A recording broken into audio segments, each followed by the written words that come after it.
What I think this boils down to is that beauty is in the eye of the beholder. So. I was just going to say that. I understand that the beauty is in the eyes of the beholder. I understand all of that. I mean, I understand the person that looks outside so beautiful can become ugly so quickly. And believe me, I am speaking out of my personal experience. I mean, it can be a very attractive guy that becomes ugly over time because there's nothing else there. But I'm saying, like, extreme differences. I mean, really, that what I started to wonder is that some guys are insecure and thinking that it's easier to hold on to a less, appealing woman, so. or I mean, is it easier to control a woman like that, or they're safer with them? They don't have to always worried about them, or I think it depends on what the guy. I think from a guy, it depends on what we want, where we are in our stage of life. I mean, I wasn't always a person that wanted to be married. I think you're I mean, it just changes. It changes where you're at in life. I mean, if I don't want to go out and get married right away, and I'm single, so you're gonna date a hot girl. I'm just gonna go and date a hot girl. I'm just gonna look more for the physical attraction, But if I'm someone that's saying, hey, I want something that's more permanent. You're gonna go for a less hot girl. No. It has nothing to. Then the looks just aren't that much for me. I mean, it might get it started, it might start up a conversation, but I mean, looks only get you really so far. I mean, I did ask my wife, would she? There was one funny, guy on the TV, and I said, would you ever be able to marry guys like that? And she said yes. She said yes. I said, no kidding. She said yes. I said, why? She said, if he's smart, if he is taking care of me and a family, I don't mind. I don't care. Well, maybe we can have your wife next time. And maybe you since could. we're having women, and she can tell us all about it. Right, maybe you could. Okay, let's say you're at the bar or whatever. There's this gorgeous-looking woman. What is your thought? What's the Okay, let's raise a hand. Who would think of that woman is good, and I would like to, have a drink with her. Well, I mean, everybody. Would you? if I was single, yes. My wife's watching. I think I'm netting his lawyer, so he will have you backed up. I mean, all of us would think that you would want to have a drink with her. You would want to do other things with her. Let's face it. I mean, but where you are in your relationship is kind of like in the back of your head. You're like, yeah, I can't do that. It's not. But let's say you're not. If you're single and you're at a bar and you see a good-looking gal at the bar. But let's say if you're married. Let's say, and I'm married, you're married. He's not. He's in a relationship, but somehow he's. Would you think you're the same? Would you think the same as if you were single? I think that she's still a good-looking woman. I mean, a good-looking person's a good-looking person. Period. Would she comes to you and say, "Hey, Omar, I've been, looking at you, and I kind of like you." What would you say? I'm married. Honestly, I'd be flattered because I'd be like, wow, okay, cool, and I'm, that would give me some type of it would just make me feel flattered. It made me feel good about myself. Like, wow, okay, I'm still a good-looking person, But in all honesty, I mean, in the back of your head, you start thinking, all right, come on, I got to get myself out of that because you're gonna get, and you've committed yourself to your spouse, and you got this stuff and that stuff going on, and you start weighing that out, and it's not worth it. Well, and how about you? I mean, it's a little difficult for me to try to backtrack, but I mean, you're still. You've been dating a year. I mean, when you first met your girlfriend. Cheers. I mean, how'd all that work? I'm sure your girlfriend's gorgeous. His girlfriend is a good-looking girl. I mean, I've seen photos, so. I mean, I'm not gonna lie. I mean, looks are important. When I was at that stage, when I was looking for somebody to date, I mean, you look at them, you're like, yeah, this one is the bomb. This is the one, the guy that's walking sitting at the bar, and you're like, yeah, I'm kind of a good-looking guy, so I'm gonna go up there and be like, how you doing? And that's, I guess, looks are important as well. If you think you're good-looking, you're gonna have that courage to go up to her and say like, how you doing? Because then you're kind of see yourself at that level. So if you're secure enough, you're gonna go for that good-looking girl. Yeah. There's this thing about the greener grass on the other side that happens so much. I think that guys, I mean, I think it's just typical behavior to gauge your life with what's going on around you. I mean, it's typical behavior to go out of your marriage or a relationship and go have an affair. No. That's what the greener grass on the other side means. I mean, for me, it's one of those things saying, I mean, when you're saying the grass is greener on the other side, it's one of those things of looking, saying, wow, I wish, I was over there, or I wish I had that. And I mean, they step into somebody else's lawn all the time. I mean, people do all the time. So what I'm asking is, like, why not fix up your own yard and get the lawn that you like and stick to your own yard and not admire neighbor's lawn all the time? That's what I told you at the beginning of the show. The relationship is a long time process and fight, or something that you have to work on a daily basis. Let me ask you a concrete question. What do you think of guys that purposely choose a wife that's going to do whatever they want, whatever they tell them, keep them nice at home, snug tucked in, taking care of the kids, doing all the housework, while they're out there doing whatever they want, actively seeking women that are physically attracted to hot-looking women, or whichever way you want me to put it, because it seems like, sometimes they get misunderstood. What do you think of men like that? And there's so many of them. And they're out there constantly looking for girls, I guess, that didn't even have the guts to marry, or didn't want to pursue, or for whatever reason, whether it's insecurity or, that's the part I don't understand. I think they have confidence issues, plain and simple.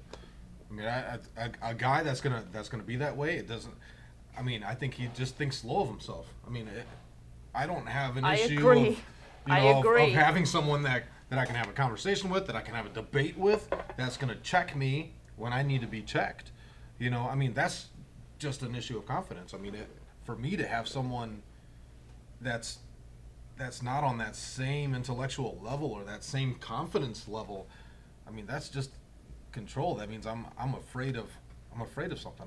I'm afraid that I can't handle myself, and that's all going to be reflective upon That makes sense. Do you see, like, within a certain ethnic community such as ours, where a discussion was open on an issue, culture, wife from the same background, do you see any increase in divorce rate within Bosnian community? If what is the cause? Is the cause cheating, or just they realize after 20 years of marriage they can't do it anymore together? Well, you can't pinpoint it to one, specific cause, right. But there's certain, a lot of factors that contribute to it. But I think the women that have come from Bosnia, that have been married for so long within the Bosnian community culture, have come to see the United States as a place where they can actually express themselves, and that should be allowed. However, the husbands that are also coming from over there, that are used more to a certain, like, okay, I got you by control the throat, and stuff. You can't do this, and these are normal things that any person should be allowed to do, and those things tend to get out of hand, and then we go over to, okay, grass is greener on the other side, so let's try that.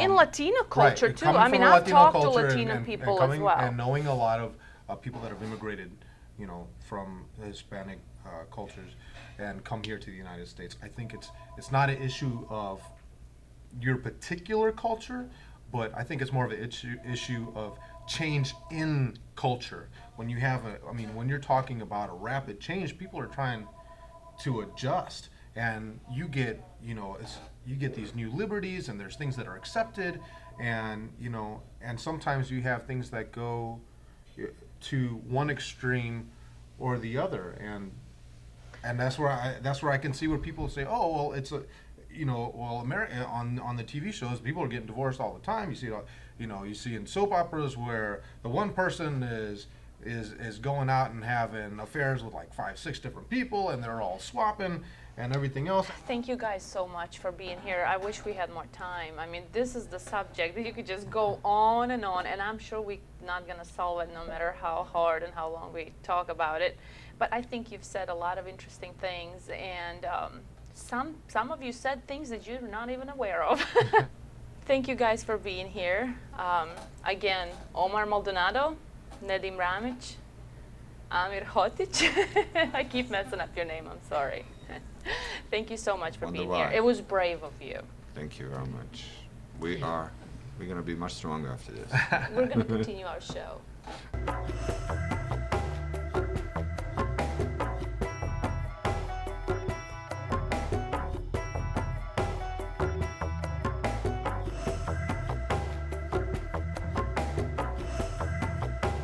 Welcome back. We are going to continue by talking to our expert guest today, Ms. Basha Yezhorna. Welcome to our show, and thank you so much for being here. It's a pleasure, as always. Well, we've heard from our guys and their perspective, and they explained it the best way they were able to. So what is you heard all the questions, you heard all the discussion. What is your take on it? What do you think of their answers, of what's really going on? I mean, I know you counsel individuals, you counsel couples, and you've seen the relationships, good and bad, and, you know, trying to work out the issues. Well, I think one thing is very, very difficult to speak on the television, to be really honest and open about things. So I think that's something we need to keep in mind. And I mean, what they said is really true in many different ways, that relationships are complicated and they require a lot of elements. And for a marriage, a successful marriage, you need a lot of elements too.